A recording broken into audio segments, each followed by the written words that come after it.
Okay, good. One reason I asked about the student handbook is the update on the parking permit.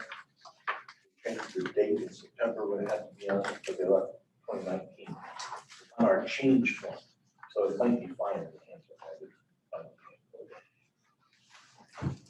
306 pages, I found one thing. I didn't say I read it. Oh, we scrolled down. Yeah, I got to the last page. More than that, but yeah. Start with that.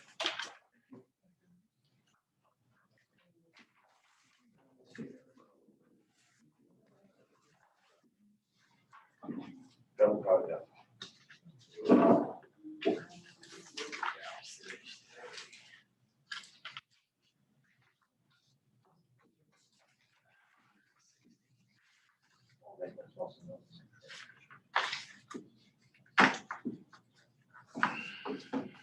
Just a couple more minutes and I think I'll be able to get started.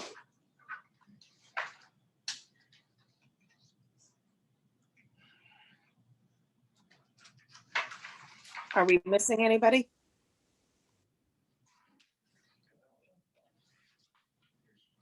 We're still trying to get all the connection because of the power outage here, so we're not ready to go yet. We're not missing you. You're here. Yay. Perfect. You zoomed in. That way we can mute you if you go too long. We just, See, there you go. perfect. We are still missing a couple, whether they're coming or not, we don't know. We've got enough. We got a quorum. Yeah, somebody told me you guys didn't have electric, so I thought I'd Zoom. We have electric. It was just one of those weird outages earlier. Oh, okay.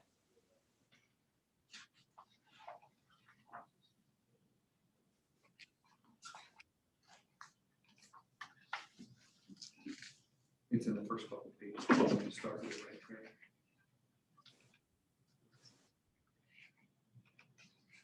Her presentation is in the first couple of pages of the PDF.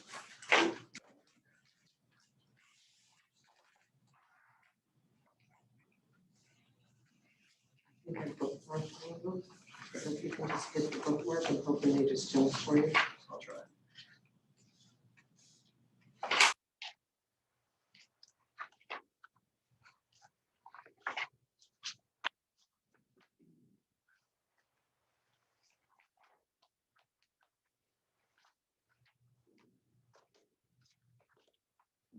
Just not use the power.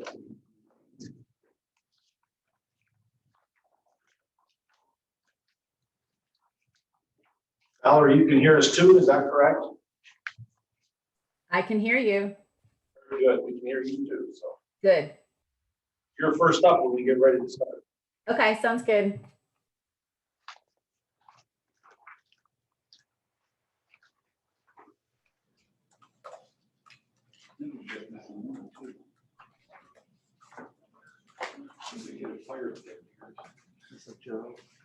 That was gonna turn it up a couple of degrees. Actually, I'm really enjoying it.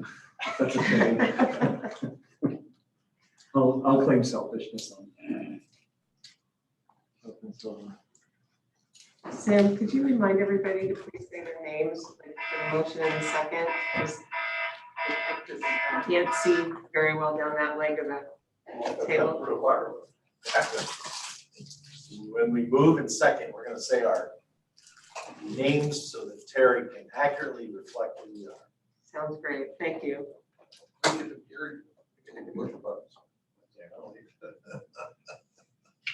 Valerie, on our side, it's very fair to say that you appear larger than life. It seems like I do look larger than life.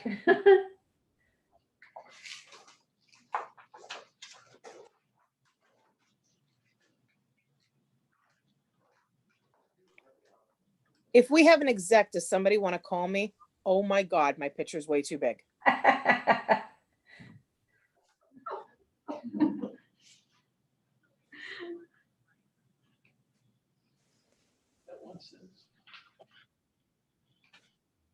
Sure, we can arrange that. My phone won't work because I have no service in this building. But I'm sure we can figure something out. I just tried. Okay, thank you. I got a text, but you don't get. Would you do me one more favor? Sure. Somewhere in my office, I'm sure there's like a corded mouse. This will be hard to. Terry, if we have one at the ATM, plan is a short one at the end, so. Okay. If you can call the house number, I think you should have it. I used it to sign in to Zoom. All right. If not, I'll be happy to give it to you. All right, so just to be technical here for a moment, we are on, obviously, we are live streaming to YouTube currently, and it is also being recorded to YouTube. And that link is on our website for public to be able to join this meeting. So I just want to make sure I was very clear that that's what we were doing. It's not a private Zoom meeting that only board members and participants are in. I'm sharing from here so that what's up on that screen, just let me know if these videos showing up need to go away. But we'll leave them up for now so that when people are speaking, when they speak remotely, they won't take over the screen. They'll just be in that box, okay? And you tell me what you want me to do differently if you need it. All right. All right, we can start our study session then, work session. We're going to turn over to Valerie for our audit reports. Valerie, were you planning on going over both the technical school and the foundation now at this point? Yes, I am. All right, so Since you have the technical school charts up there, then I'll start with the technical school. all right. Everyone should also have the financial statements. Yes? Yes, everybody has a copy of the audits now. Okay. So on page 1 and 2 is the independent auditors report. At the top of page 2 is our opinion paragraph. And basically what this letter is saying is that you have an unqualified opinion. It tells third parties that they can adequately rely on these financial statements to adequately represent the financial position of the technical school as of June 30th. There we go. And as I go through these financials, I'll be talking about the actual financial statements and the charts kind of at the same time. So I don't know if you want to have the charts up and then have everybody look at their own personal financials, whatever you decide to do with your viewing. But moving on, starting on page 3 of the financials, 3 through 10 is the management discussion and analysis section. So this is prepared by Terry. It's we don't audit this. We just review this. It's what it is. It's management's discussion and analysis of the financial information. We just make sure that the tables are adequately what the numbers that we have in the audit. So I want to jump actually to page 11 in the financials.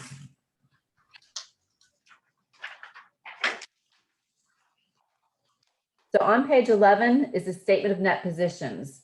If the school were a business, a for-profit business, this is what your basically your balance sheet would be. You would see your total assets were 9.4 million as of noted in the middle of the page.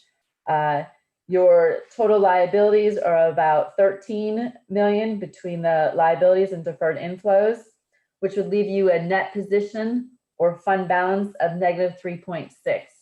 Now remember, it's negative because of the large post-employment benefits and the pension liability that are required to be booked.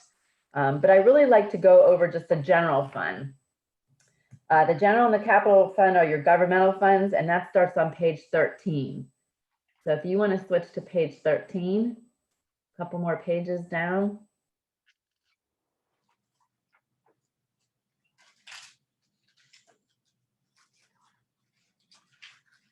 Okay, so here is the balance sheet of the governmental funds. You can see that the total assets are 3 million. Of that, the general fund is 2.2 and the capital projects is 738,000.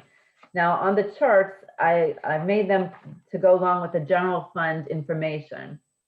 So on the charts, you can see that where your assets, 80% of them are in cash and investments. So the school was very liquid at June 30th. Very liquid, and at 16% of your assets are in accounts receivable and 4% were in inventory. Looking at the financials on the page, you can see the total fund balance of the general fund is 1.5 million and the total is 2.1, of which most of it is restricted and assigned to those various items listed there. If we move on to page 15, this shows the revenues, expenditures, and changes in fund balance. You can see the general fund had $7.3 million in revenues this past year. That's about $95,000 more than the June 30th, 2019 revenues. Most of that addition was in your state sources. You received various equipment grants to make up most of that $95,000. So looking at the chart, you can say, okay, where did all the revenue come from? Well, 66% came from the local districts contributing the support, and 20% came from the state. Again, that's a little bit more than the prior year due to the additional grants. 9% came from the federal government, and 5% is local districts, mostly in tuition and interest income. The next sheet on the charts is just showing a budget to actual. I like to see the comparison. It's also noted the variances are on page 41, but we don't really need to turn back that far. But in the chart, you can see the difference between the budget and actual. The actual was either right on line or more than what was actually budgeted for the year. Looking at the next page, the history of revenue by source. There you go, one more. There you go. I like to look at this and kind of see trending, where's your revenue coming from. You can see the local district support is pretty much where it's been the past couple years. The federal income is as low as it's been the past few years. And the state in the bluish greenish has increased a little bit from prior years. But really, there's really not a huge trend other than slight increases in most everything except for the federal government. Now at the next page, I want to look at the expenditures on the charts. You can see the total expenditures for the year were $6.6 million, which is a decrease of $265,000 from prior year. And most of that is in your instruction. And you can see from the chart, most of your expenses, 58%, are in that instructional function. The next highest is 12% at maintenance. And when I compare these expenditures to the 6/30/19 year, there are no drastic fluctuations. Most everything was plus or minus 1%. So basically your percentage of your expenditures are staying the same, even though you decrease them in total dollar amounts. The next chart just shows budget to actual. Again, no significant variations on that next chart that shows the comparison. The budget and actual are pretty close. Some of the actual is a little bit more, but again, pretty close. And in the financials, you can see for the year, the change in fund balance for the general fund was a positive $470,000, and that includes transferring $165,900 to the capital projects fund. In the financials on page 19, start the required footnotes to the financials. I'm not going to go through all the pages, but there's a lot of information in here, a lot of detail. There's a lot of information on the pension and the deferred inflows and outflows and the other post-employment benefits. That takes up really most of the footnotes. So again, there's a lot of information there to support the numbers that we have in the financials. Other than, I'm sorry. You don't have your charts. Those are in the PDF. If you want me to print them out and send them to you separately, I can. Okay. As part of the They're on the 300 and some PDF. pages attached to the agenda. Oh, yeah. I saw it really, we don't have it, right. I would just as soon look at those, look at all this. I can peel those out separately and send those to you. I think Valerie sent them to me, I think, as a separate file.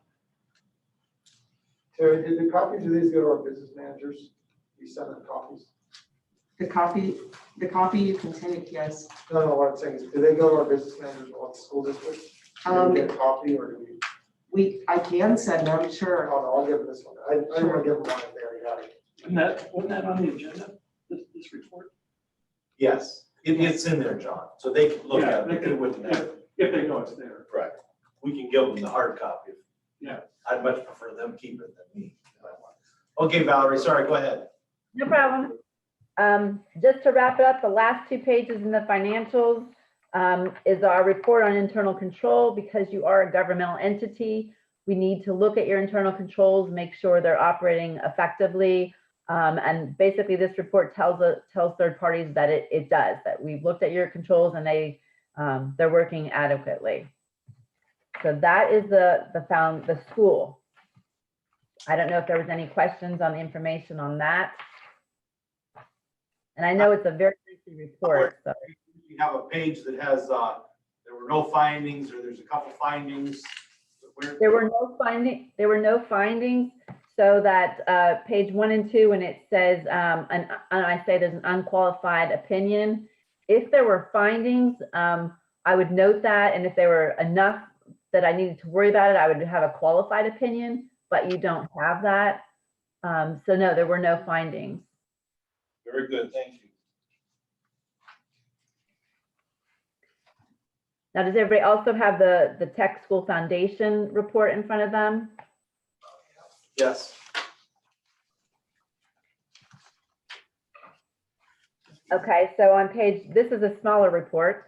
So on page 1 and 2, again, is our independent auditors report. And the top of the second page, opinion section, tells third parties it's an unqualified opinion. They can rely on this. It adequately represents the financial position of the school foundation at June 30th. Okay. On page 3 is the statement of financial position. It shows the cash and cash equivalents of $14,000 and the deposit at the Erie Community Foundation of $240 to give you total assets of $254. Now, last year at this time, there was $299,000, but there was the transfer to GCAC for the Career Street program. So that's what decreased your assets. And then your fund balances are noted there, with the board designated being the Erie Community Foundation investment. The next page is statement of activities. It shows the total support for the year, $71.99 versus prior year. In my notes, I had about 120. So again, you're down the membership fees for the Career Street, and then also there were large contributions last year that you didn't have in 6/30/20. As far as the total expenses, the total was $39,000, which gives a change in net assets a negative $31,944. But remember, $26,000 of that were transfers to GCAC for the Career Street. So that's a one-time thing. You won't see this large negative next year. Then again, on page 6 starts the footnotes. I won't read them, but they, explain the cash, your basis, your liquidity, the investments of the foundation, and also talks about the Career Street transfer to GCAC. And again, there were no findings in this particular one either. And then you also have the 990 that I've prepared and Terry has sent to the board ahead of time, because you're required to review it before I actually send it to the IRS and e-file it. So Terry has the sheet that she needs to sign before I can actually submit it.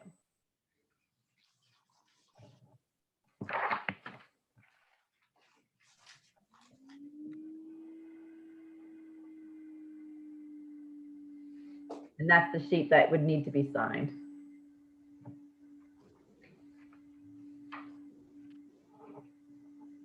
Valerie, I have a question. On page 17 of the school's audit report, lists the foundation. It's under the statement of fiduciary net position. Yes. Fiduciary funds. Why is the foundation listed in the school report? It's listed as almost like a component unit, because the people that basically get the benefit of the foundation are the technical school students. So it's required per GASB, the Government Accounting Standards Board, to be included. And all we do is include here the balance sheet. And then again, on the next page is the change in position. So again, you can see the revenue and the expenses. And again, it's only because it's a particular foundation for your school students, not for just anyone. Going forward, I understand, you know, when we had Career Street here, it was a whole different animal. But now that Career Street is gone, and basically, it's pretty simple what we're doing through the foundation. Right. Drop in our fee, or what's normal for the school foundations to do a whole nother audit? I don't know if that's sustainable depending on, you know, what our balance is in the foundation. Yeah, the fact that you're not going to have all of the Career Street program and your numbers are going to be much smaller, you're going to not really have to do a separate audit, although a lot of schools do. And then the 990 will be the easy form instead of the 990 that you have there. Starting next year, that's going to be greatly reduced. Correct, greatly reduced.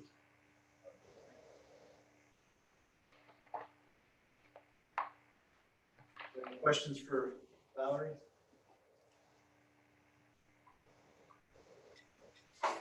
Tim, you got it all figured out there? Yes, I do. Great. Gary, anything else we need to address with Valerie? I don't believe so. Thank you, Valerie. Okay, no problem. You don't have to leave, you can stay on there all night if you want. Now I think I'll pass. Nice to be arguing. Thanks, Valerie. Thank you. All right.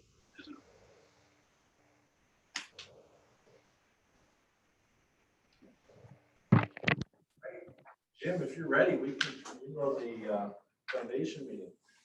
Yeah, we can handle that. Okay, we'll call the foundation meeting to order. And with that, Terry, will you take roll? Mr. Mahoney? Mr. Dinsmore is not here. Mr. Olsnanek? Here. Mr. Buxby? Here. Mrs. Brigg? Here. Mr. Rickrath? Here. Mr. DePlacido? Here. Mr. Consilla is absent. Mr. Ring?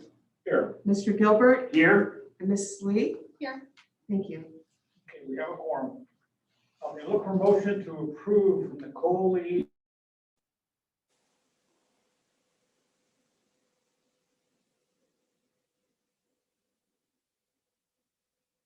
as a Wattsburg School District. Any discussion? Ms. Lee, would you like to give us a little background on yourself? Sure. I was just recently elected to Wattsburg School Board on a temporary position. Steve O'Donnell, who was here before me, was hired at Wattsburg, so he had to resign. So I'm filling a temporary placement. My position will be available for 18 months, and then I'll have to run for re-election. But I have a little girl at Wattsburg School District. I've lived there for about 12 years now, so I have a good understanding of the community, and currently work for Erie Insurance as a project management analyst. So Okay, well, welcome. thank you. Yay, another girl. Anybody else have any questions for Ms. Lee? If not, all in favor say aye. Aye. Opposed, same sign. Motion passed. Motion to accept the minutes of the June 25th, 2020 meeting. So moved, Terry Brink. Second, Edward Road. Thank you. Any discussion? If not, all in favor say aye. Aye. Opposed, same sign. Motion passed. Do we have any correspondence?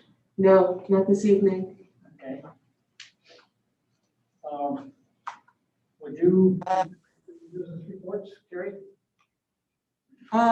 Sure, I can. Jeff, do you want to put those up?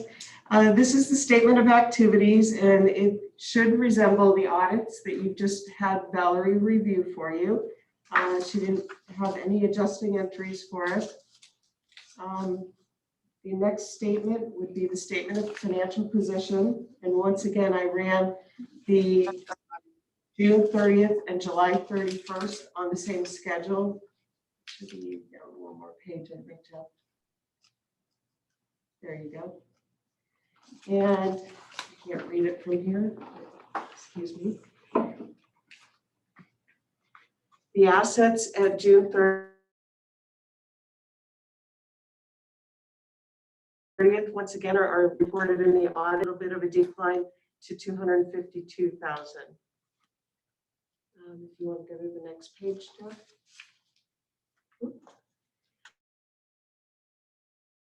The invoices payable for this evening, we've got 2 invoices that we'll be looking for you to approve.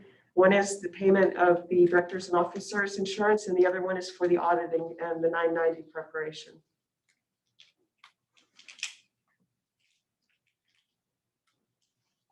And these are the checks payable or that have been written because the meeting has changed frequency from being on the same interval. We're showing you the various scholarship awards that you had approved and the recipients. And there was also the payment at the first part of July to the insurance carrier.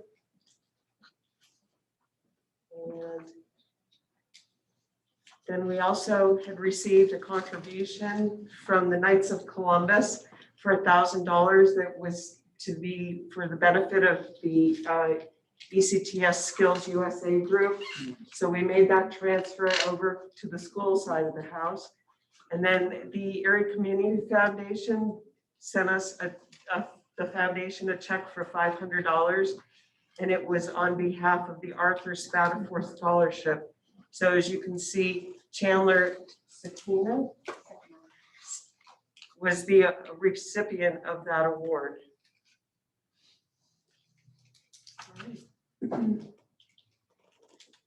And these are the treasurer's reports, and they're on cash basis. I'm not going to beat the numbers up here too much, as you've already seen, like the May and June would be captured on the audit. And then the July activity is pretty minimal, except for those handful of transactions that we had just reviewed.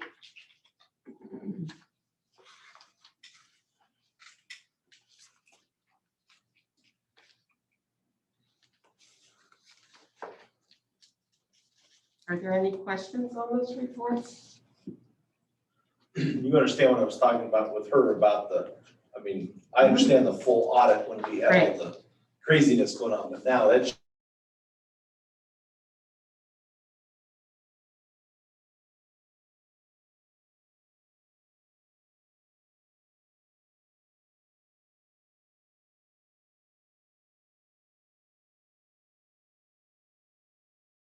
control over the foundation. So it's basically all of you just in a nonprofit entity arm. So it's always going to be incorporated into the financials for the school. Sam, you would assume their fees for the foundation would probably significantly drop as well, wouldn't you? yeah, that's what I mean. I know, like our auditor for our foundation, they do, there's a little upcharge, but it's not too bad. I get it. I'm not questioning the right now because there was a lot more. Right, but going forward. Going forward, it should, I would think it would be pretty simple. And the 990 is a real pain. I know I have to do something. But when we get to the easy form, that's gonna, the work is gonna be a lot less. So going forward, you know, from this year forward, I think we should be in pretty good shape. Are there any other questions for Terry? If not, I'm looking for a motion for items 6A through E. This is John, I'll make the motion. I'll second it, Edric Road. Thank you. Any further discussion? If not, all in favor say aye. Aye. Same sign. Motion passed. Okay, we're looking for a motion to approve the ECTS Foundation June 30th audit and IRS Form 990 as presented. So move Terry Brink. Second frame. Any further discussion on that? If not, all in favor say aye. Aye. Opposed? Okay, motion passed. Is there any other information that can be brought forth at this time? I'd like to ask a question to Tim. Tim, what would be involved with changing the name of the foundation to match the school? We would just have to file with the IRS to change the name under the 501c3 and then change the articles of incorporation of the foundation. So Is that a straightforward thing or is it a very? Pretty expensive simple detail? process, some forms, filing. Mr. Bucksby, would you entertain a consideration to change the name of the foundation and match the school? Yes, we can do that. Anyone like to Can I make ask that- a question first? Is there a second? I'll second it. Hey, Rick Road. Any further discussion? Terry had a question. Terry? Yeah, weren't we, correct me if I'm wrong, but were we not talking at one point in time about changing the name of Erie County Tech School itself? That did come up at our last meeting. Yeah, That was an initial consideration, and there's a lot of water to go under the bridge before that happens, and that part of that would be considered as part of the renovation and coming out of the renovation, so that would be a minimum of 2 or 3 years out if everything lines up. but should we look at changing the foundation if down the road we're gonna have to change the name again? Well, we have deferred doing things for 15 years here, waiting for that renovation. My philosophy has been, until that thing actually hits the road, let's continue to move the place forward for things like repairs and doing things like this. I'm happy to wait if you want. That's a recurring theme that says, let's wait for the renovation. Okay, I just didn't know if it was an IRS hassle, why do something that we're gonna have to do again? Well, that was just brought forward as an initial thought. There was not a serious debate about what that name would look like or even changing it. So I don't know Okay. if that's gonna go anywhere or not, but I do know that probably wouldn't go anywhere for at least 2 years.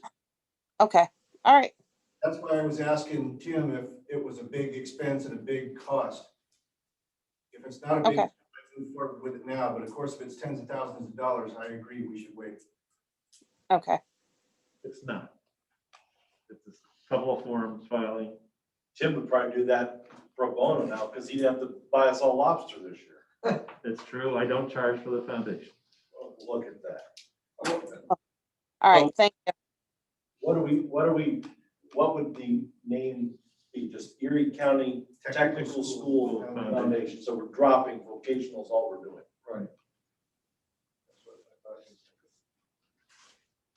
Okay, is there a motion? Do we have a motion on the table for this? Yes. Yes, And a second? yes. Okay, any other discussion then? If none, all in favor say aye. Aye. Opposed, same sign. Motion passed. Thanks, Tim. You're welcome. Get all those name cards changed over now. Okay, item number 10, next meeting is Tuesday, December 15th at 6. Everybody okay with that? Please notice it's a Tuesday, Thursday. Is that because we're leading into the harvest? That's because Thanksgiving, yes. No. You always have that, That's Christmas. we've always had a getting goofy on this number. Yeah, we have to have the organization meeting then. It's always been more trying to be goofy.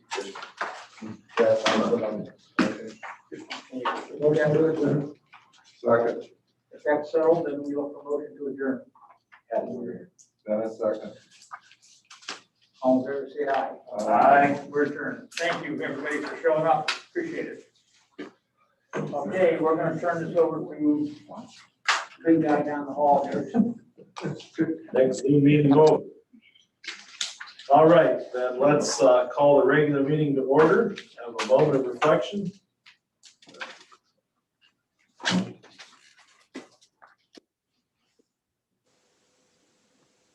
Stand for the pledge of allegiance. Pledge allegiance to the flag of the United States of America and to the Republic and nation under God, indivisible, with liberty, and justice for all.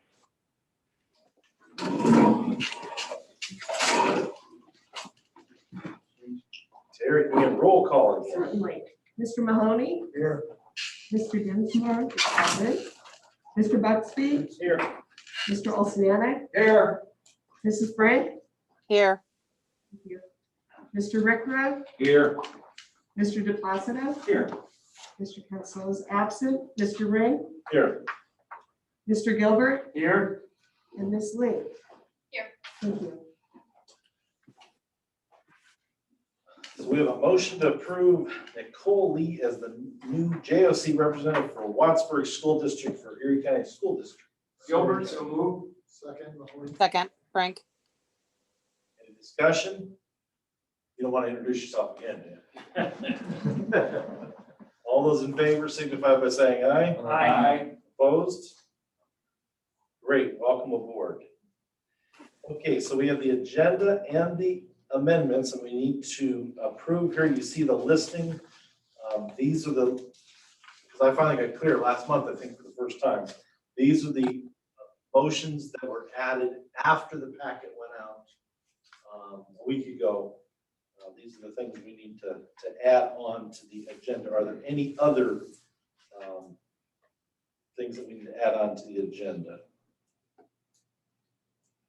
If not, I'd look for a motion, which is G there, to approve. You're approving the agenda and these amendments is all we're approving, not the actual. Sam, you lost me. What are the amendments? A through E. And they're later on in the packet. I have a motion. Is there a second? Oh, I see. Second, Thank you. Any discussion on adding any of these or the agenda? All those in favor signify by saying aye. Aye. Opposed? Carries. Thank you. So motion 3, or number 3, is our meeting minutes. A motion to accept those. This is John. We just make a motion to add. Second, Gilbert.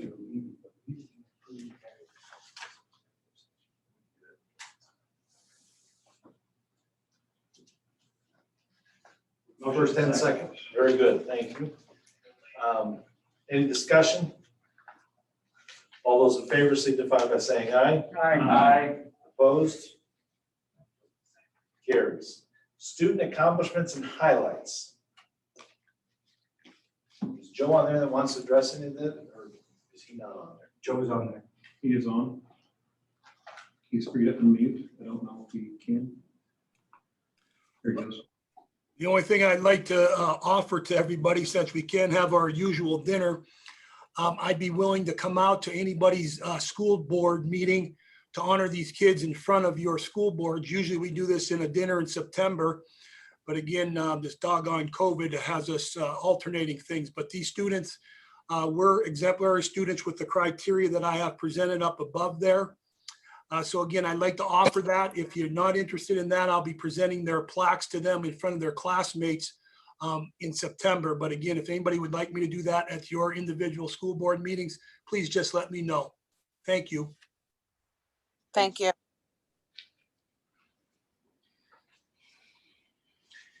All right, takes us to public comment. Anybody out there that wants to address the board? We have no, I don't know. No notification of anybody? we have nobody in the meeting. Let me double check. As a non-speaking, no. All righty.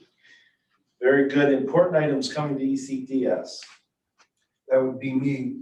And the most important items coming to ECTS are all about preserving the instructional continuity. Our instructional continuity plans are in place, but the difficulty is that the regulations are changing daily. And we're getting, as you probably know, contradictory regulation, particularly with the Department of Homeland Security now weighing in a way that they haven't in the past at all, different than what we're seeing with our Centers for Disease Control and Departments of Health regulation. We continue to adapt to it, but we have worked very diligently over the last better part of a year to go from 0 to 100 miles an hour with online education. And we have met the challenge. Everybody in the community has met that challenge. Jeff has had to work very diligently to make sure that everything is online. And so I'll say the most important items coming to ECTS this year are going to be keeping the school open, alive, and going. And there are a myriad of challenges that are unfolding, from personnel issues to students, to people showing up that may have a COVID case. And that's really going to be a focus of the school, you know, particularly this next year. And I personally believe that the next 3 weeks are going to be critical in terms of defining what the rest of the school year looks like. Fred? Yes. Can you expand on what you were saying about the Department of Homeland Security? Yes, we have received all guidance at this point coming from the Pennsylvania Department of Health, the Erie County Department of Health, and the Center for Disease Control, and the Pennsylvania Department of Education. Right. Department of Homeland Security has not been involved. Last week, and it might have been last Thursday or Friday, the Department of Homeland Security made a declaration that all educational workers are now essential workers. Oh, okay. CDC does not see it that way. And there are big implications between those two declarations. And so I have sought guidance, particularly from our superintendent of record and the other superintendents, and we are going to stay with the guidance that we have that we have received all along. And this is in one of those sort of uncomfortable gray areas where we believe if that guidance is meaningful, they're going to have to reconcile with the Center for Disease Control, and then eventually we will become with one regulation. Right now, that's not the case. Okay, thank you. You're welcome. Any comments on that? Now we'll move to operations. We've got new business, motions 1 through, well, the whole list of them. What is that, 9? Someone wants to move that, then we can discuss anything. Anybody has any questions for that? So move, Terry Brink. Here a second. I'll second it, Ed Rick Road. All right, who wants to discuss anything there? Ask your questions or make your comments.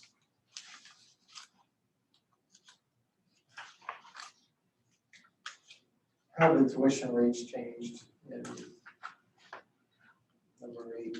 We'll bring that up.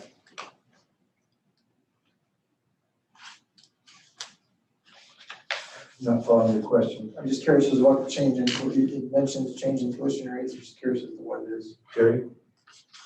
Each year, if we should have to charge tuition, we take the total expenses in the budget for that year and divide it out per the number of instructional hours to come up with what the hourly rate would be.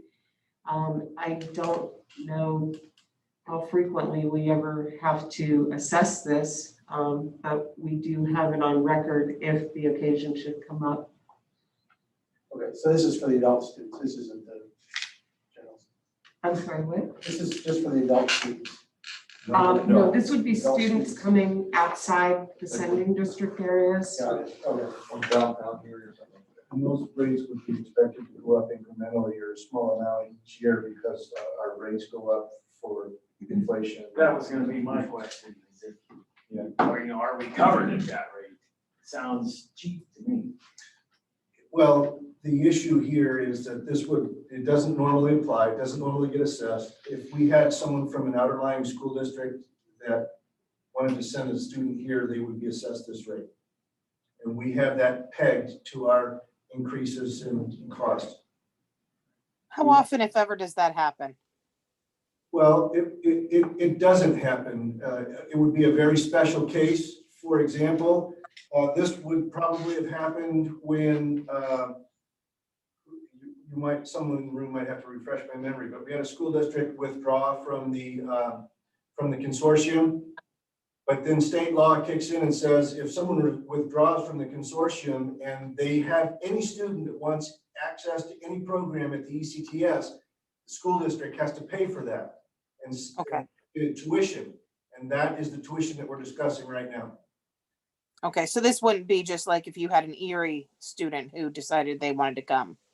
Well, that would apply to an Erie student if they wanted to come because they're not in the consortium. No, I mean, the school district wouldn't have to pay it. That would be private. No, Erie City would have to, but Oh. it would have to be a program that we offer that they don't. Gotcha. If they offer the same program, they would have to go there. Well, by state law, is that? That's correct. So the example is Corey withdrew a long time ago and say they closed their VOTEC that they have out there, their program. And yet Corey students that wanted to apply, wanted to get the technical school. So Corey School District would then have to pay Erie County VOTEC the tuition rate for those students to enroll here. And the tuition rate is based on a statutory calculation. You have no discretion as to how that's calculated. You calculate it based on the budget and the enrollment, and it's a mandatory calculation. So you don't have the ability to raise it or decrease it. That is the calculation that's set forth in the statute. Thank you. We did have an issue a few years ago. Somebody came that was being homeschooled and wanted, not at any of our homeschools, but they were independent. And they wanted to put that student in, and I don't know if we had a hearing or I don't know, at a board meeting, but that was not allowed. So this would not be, because our students have to come from our sending school district or something that we didn't allow, or do you remember that, Tim? I don't recall exactly, but I think a homeschool student might be somewhat different. They can go from their home district. They would have to be part of the home district and then come. Right. But they didn't want to do that, and they wanted to come directly here and only be our student. And we said no, and we were able to say no. Right. In that case. Because otherwise that circumvents. Yeah, if the home student wants to participate in school district programming, the home student needs to enroll in the school district. Correct. And therefore then attend. Have we not also had that circumstance? That is correct, Tim, what you just said there. We had a homeschool parent in our school for many years. And then when their next child stepped up, the JOC put a stop to homeschool kids just attending our school. So again, as Tim just mentioned, if a homeschool student wants to come here, they have to become disengaged with the homeschool, enroll in their district, and then attend here. Otherwise a student wouldn't be, there would be no reimbursement for the state for that homeschool student, but yet they would have to pay the fee out here. So that's why. Jeff, I feel like in previous conversations and years, I just want to offer just history.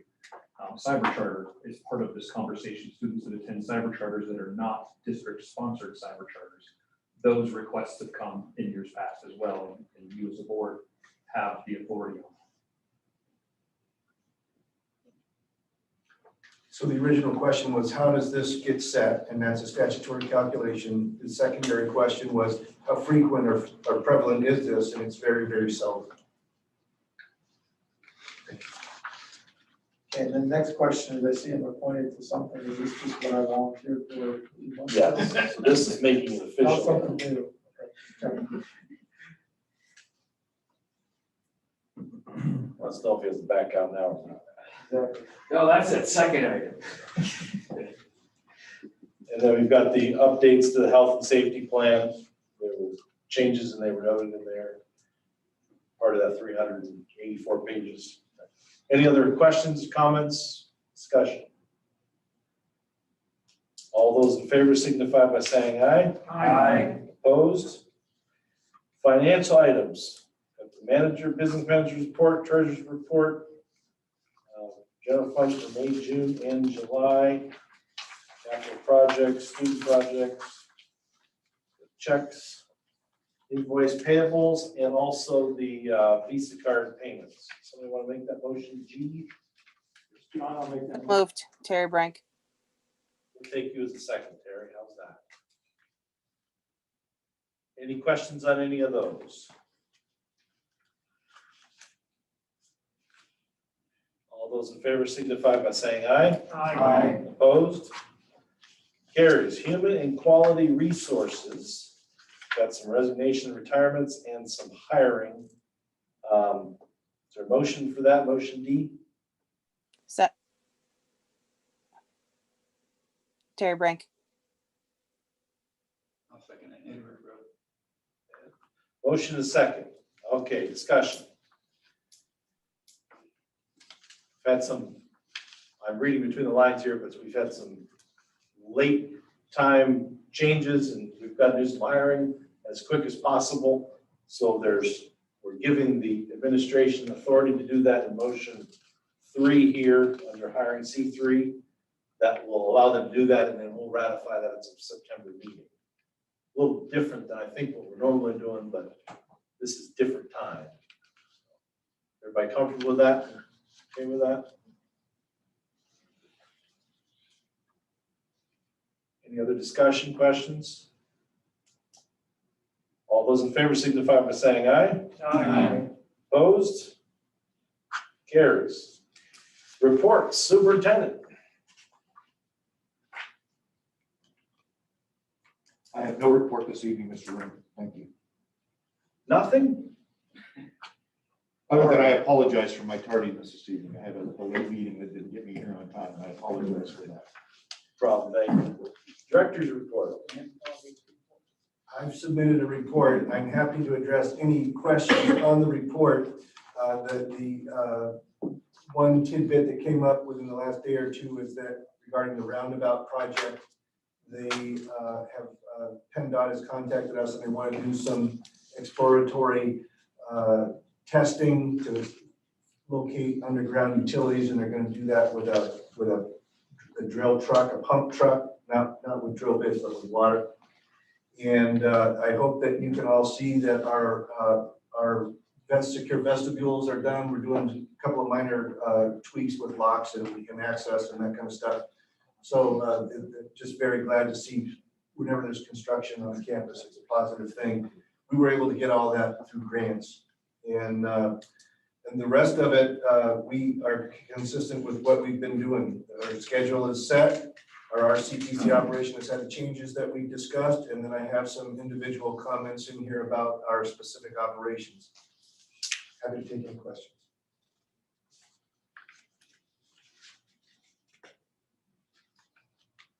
And the security fingerprinting is gone. Well, we've stopped operations. They have not picked their equipment up at last I knew.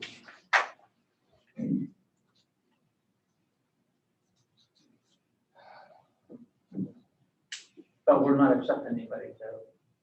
We can't. No, we were obligated to finish out the schedule that was already there with people in appointments. That schedule is finished out, and so we've met our obligation. Amicable ending, and they did not try to force us to go another 45 or 60 days. All right, questions for Fred?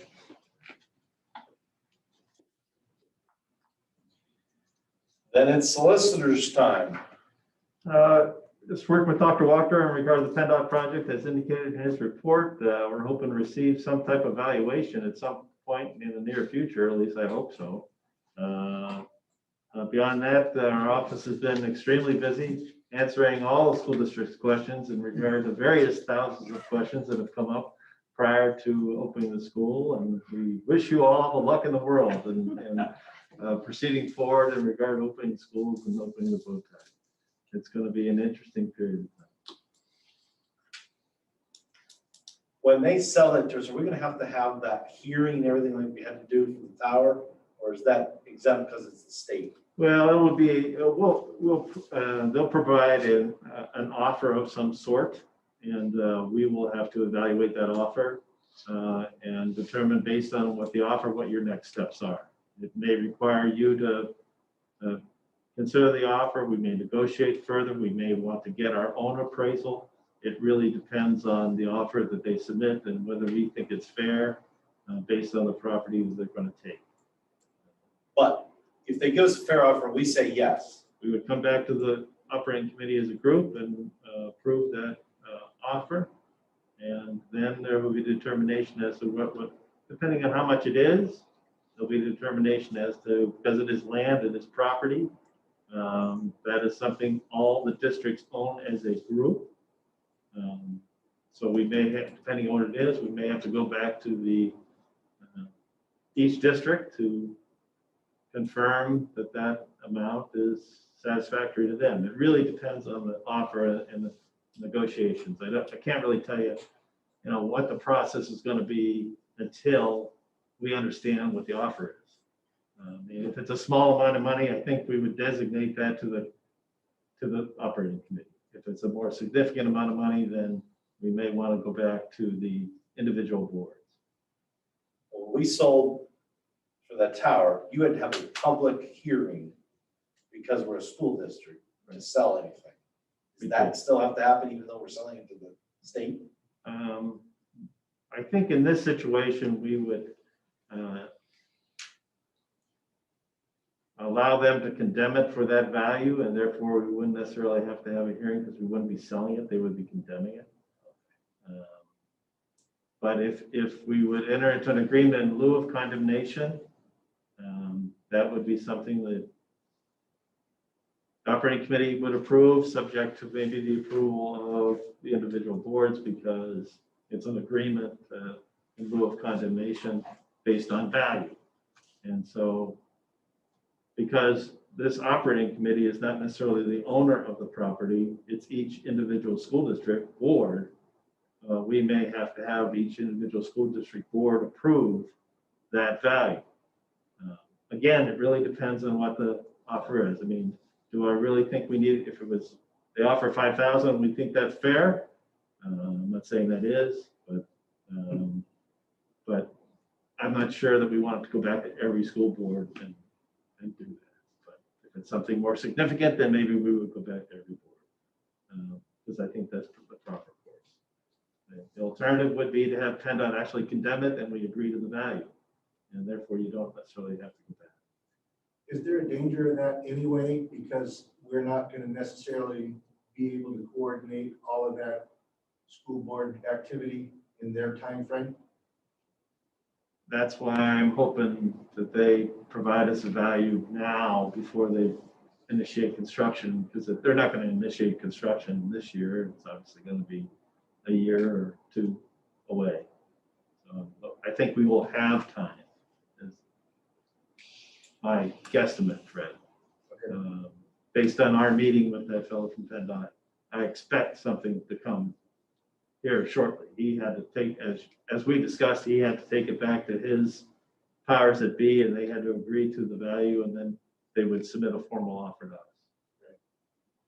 But he could not even share that value with us at that meeting, even though it's done. Right.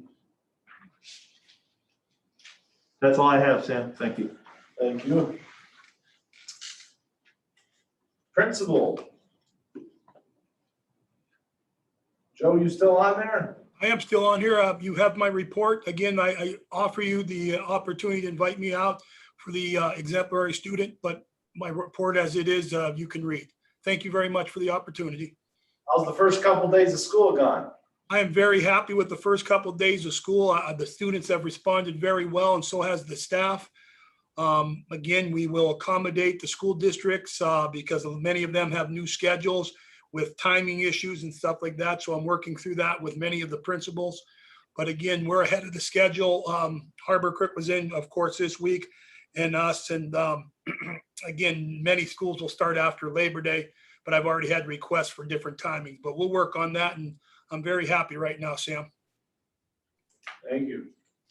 Joe, what's our plan to go to now we're in the Monday, Wednesday, half of Fridays, Tuesday, Thursday, some Fridays. What's the threshold to move us to an everyday plan? Dr. Walker and I have decided that we will not, impose on the families. So we're going to be looking at this quarterly. And so right now we'll stay in this process until the end of the first quarter, but we will start reviewing this in mid-October and then make a decision for the second quarter. But we don't think it's fair to jump back and forth and disrupt students and families. So again, we're going to evaluate this quarterly. If it's necessary to go to a more remote educational model, we will make that change immediately, but we don't want to go back and forth with the whipsaw to a less restrictive, like everybody in campus all day. A lot of what's driving it, because we had intended to go full day every day, was the new regulation that came down from the health department, I think. Yeah, 3 weeks ago. Yeah, Or 2 weeks ago. that gave that criteria, Percentage thing. percentage, how many in the county, where we're somewhere in the middle of that, so we're not even close to this. How many counts there is per 100,000 or 50,000 or whatever, so. I thought we were pretty close to it based on the one that come out the other day. Well, the new data comes out today. I didn't see it before I came into this meeting. It's done weekly. It comes out on Thursdays. And overall, the data seemed to be trending down, but we had several days this last week where we were having, 18, 19, 20. Right. Last week, I thought it was down to 5.9. It was in 5%. It was 6.2 and then went to 5.9. But remember, those are or statements. So it's, if you see any one of these three conditions, then you have the option within your school of either being on a hybrid schedule, which we're on right now, or being fully remote. So technically, as far as PDE and CDC is concerned, we're fully within the boundaries of going to fully remote, but we're not going that way. But the goal to come back full time is you have to be below the 5% level, correct? Well, there's 2 or 3 criteria in there. And if you meet any one of them, then that dismisses that. So we're a little ways off from that. Remember that it's the positivity rate. Positivity rate is for us is anything above 10% to 100%. And our positivity rate here has been like 39.2%. So we're far enough above on that that alone will prevent us from going to full-time face-to-face. Except that those are all recommendations. That's They're not correct. mandatory. That is correct. There is a significant debate in the administrative and legal communities right now about liability if schools choose to operate in opposition to the guidance. And at this point, there appear to be no protections for that. And that's being hotly debated in the state legislature, Tim. I'm not a lawyer, so I'm not going to go much further than where I'm at right now. I mean, there's always concerns in regard to liability. If you remember, as the school districts are immune from liability, we have a governmental immunity. There are certain exceptions to that governmental immunity. COVID would not fit within those exceptions. However, there are also other causes of action through the federal statutes that could potentially be raised by a plaintiff's counsel in regard to a student or a teacher who would contract COVID as part of the school. Bringing that cause of action obviously would have a significant causation question. I mean, how one determines how one got the COVID. That would be, where have you been the last 2 weeks? Who did you talk to? Where did it come from? How could you isolate it? It was caused here at the school. So the defense to any type of claim brought against a school district or the VOTEC would be significant because of the causation issue, and which is a factual determination. In regard to athletics, not that athletics is important here, but athletics, obviously there's not a requirement that they participate in athletics, and there is no right to athletics. So that is an assumption of the risk choice situation, which would be the defense to any claim in regard to that. In order for, under federal law, for a school district or a school to be responsible, the standard is under 1983 or other federal requirements would be that the school district's policy shocked the conscience of the normal person in order for you to be held liable. So it would be a policy that would be not necessarily in accordance with the standards out there. So if your policies and as to how you opened up the school complied with the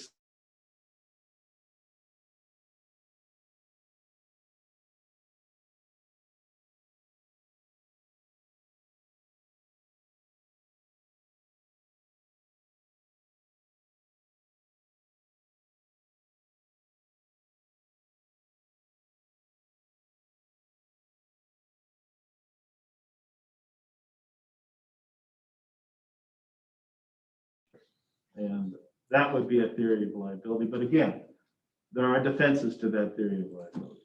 But the example for what scenario you just went through would be our operating right now in a full-time face-to-face mode with every kid in the building, given that we're in a county that has got a moderate risk of transmission. That's kind of what we were talking about. Right. And we're not going to go there, Right. but we certainly have an interesting set of guidelines that are in front of us that keep changing, and you have multiple players adding to them, and so. Right. I mean, the bottom line is, if I'm a plaintiff's counsel and I have this case and we had a situation, would a plaintiff's counsel look at whether or not you follow those guidelines or you chose to do something different than the guidelines? That's going to be the argument that is going to be made by that plaintiff's counsel, that you decided not to follow the guidelines or you didn't interpret the guidelines the same as the rest of the community did it. And so that's why you have to look at those guidelines carefully. You need to follow those guidelines as best you can. You know, the athletics issue is probably the easiest one for everybody to understand. If I'm not that I want to go there, but if I'm a plaintiff's counsel, I'm going to say, well, wait a minute, you decided to have football. The governor of Pennsylvania said, don't do that. I mean, there's an argument that is already created. But there, as I said earlier, there's a lot of different defenses to that argument. Number one is choice versus going to school, which is a right and a requirement. Students have to go to school. They're required by law to attend. Athletics is different. No one is required to play football or any other sport. It's a choice. It's a parental student choice. The assumption of the risk. Everybody knows what those risks are now. If you don't, you've been living in a box somewhere. But so I think there's significant arguments in regard to that situation. Okay, can I ask a question? Just a second, Terry. Oh, sure. It's a choice to come here. I mean, it's not a choice to go to your home district. You live there, but it is a choice to come here. It is a choice to come here, but it's still part of your right to an education. Go ahead, Terry. Okay, so just help me out with this a little bit. So let's say we have a football player in, let's just say Harbor Creek's district, just because that's where I'm from. And that football player contracts COVID, comes to ECTS or even their home school, and gives COVID to a teacher or to a staff member. Now, is Harbor Creek then on the hook if ECTS teacher gets COVID from a Harbor Creek student? Well, my position would be, Terry, that the Harbor Creek nor the VOTEC would be on the hook for anything. My position would be that we follow the standards, follow the recommendations. In order for the school district or the VOTEC to be liable, they would have to have had a policy that would have shocked the conscience of the community. And But you just said that the governor said don't play football, and we're saying they can play football. Yeah, but PIAA said they could come across and they don't. The counter argument to that is that they don't have a requirement to play. It's an individual choice. They assume the risk, and those risks are assumed. But my question is, the teacher isn't assuming that risk. So the teacher is going to school, or the staff member is going to school, and a football player infects them. The teacher or the staff member doesn't really have a choice. So what's our liability on that?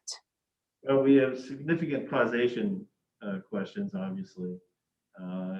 And in that situation, the teacher has employment, workers' comp, and various other remedies in regard to the illness that they receive, sick leave, disability, that we all provide. So if the teacher is hurt or injured or contracts a disease as part of their employment, there is no liability to the school district nor to a VOTEC, because you have employer-employee benefits that handle that situation. Okay. Okay. City is remote, but their technical school, they're still, are they doing a hybrid? Are they doing full day? I know they have classes. I don't recall whether it's full day or it's an alternate day. I know they're in school presently. Okay, so that was all under reports. Circle back around because Tim didn't give us something first time. So we're on to number 11 now, statute-related business. Got a couple potential trips here, and I say that just because I'm suggesting we ratify these, but obviously if we're still in the same situation now, they may not go, but we can approve them if they're able to go. So somebody like to make that motion that's under F. Second, Rick Rose. All right, motion is second. Any questions on any of those? All those in favor signify by saying aye. Aye. Opposed? Carries. We have supplemental reports that you can look at there and see. We've got board action items which are listed there. We've got JOC board remarks and comments. In looking at some of the reports on, I guess the numbers for enrollment that we're at right now. In somebody's report, it was we have a declining enrollment because of all the COVID. But when I looked at the actual classes, it's really not that bad. Am I reading that wrong or? No, we have been very fortunate in the conversations with the IU5, with the superintendents. The observation has been made that school districts in general across Pennsylvania and the United States are losing 25 to 30% of their students to cyber operations. And we have been able to maintain reasonable consistency in our enrollments. Rick, if I need a correction, please feel free. No, you're spot on, Fred. I think even in my own situation at Buff, we haven't seen that type of migration out of our school district at all. It's been really statistically insignificant in terms of how many kids that we've lost to cyber charters. I just want to make sure that there's a very fine line here. We're talking about the charters. There are charters districts that are a part of the school districts that they've all launched. And then there's separate cyber charter schools. And I think that's where the big concern is. And, but the movement has been 25 to 30% to cyber operations, whether those are within the school districts or not. It's in the best interest of the school districts to try to create their own cyber operations because they don't have to pay the fee to the external organization of cyber. I think most school districts in Erie County have created a cyber alternative. But the key is not to allow the students to migrate to a cyber charter school, which, then your money goes out the door. Right. All of that said, I was gratified that our numbers really are really pretty consistent considering everything that's going on. Who knows what next month will hold, but right now for August enrollment, I thought looked pretty good. I saw somewhere we put a freeze on new enrollments. Is that correct? Can you explain that? There was a conversation as we got into about the last week and a half before school started, where some programs had limited enrollment. And in order to sort of make our planning go into effect, we said that we wanted to stop enrolling new students, specifically because the data represent that kids that come into our school in that last week before school starts typically have troubles academically and they aren't here after the first semester. So Principal Tarasovich came to me and requested, can we just stop this right now for this last couple of weeks because of the COVID? And I agreed. And then some of the superintendents felt that should not be the case. And so we then opened up those closures with a very clear requirement that kids that wanted to come back in here, if they had a late application because they didn't do their part on time, or they decided over the summer they wanted to come to the tech school, they had to come into a program and stop right there. There was gonna be no shopping. You know, like I'm interested in tech, but I don't know if I want this program, that program, or the next program. We said we just, because of the risk of COVID spread, that's not gonna be allowable. So we did allow students to come into the program as long as it was a destination and it wasn't a debate about what they were gonna do or how they were gonna perform. So the numbers that we're seeing are pretty close, so if there's space in the program, potentially students can still enroll. Well, we're coming through the end of the first week at this point, so that window is closing very rapidly. I just heard of a student in our district who had applied, was told enrollments were closed. I don't know if they were ever contacted again. They were, and we addressed that. Okay. Joe, did you have something to add there? Right now, we're probably about 10% right now in a decrease from where we were in the beginning of the summer.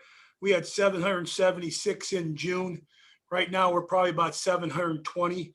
And I know we had a few today. So again, I think it's pretty impressive.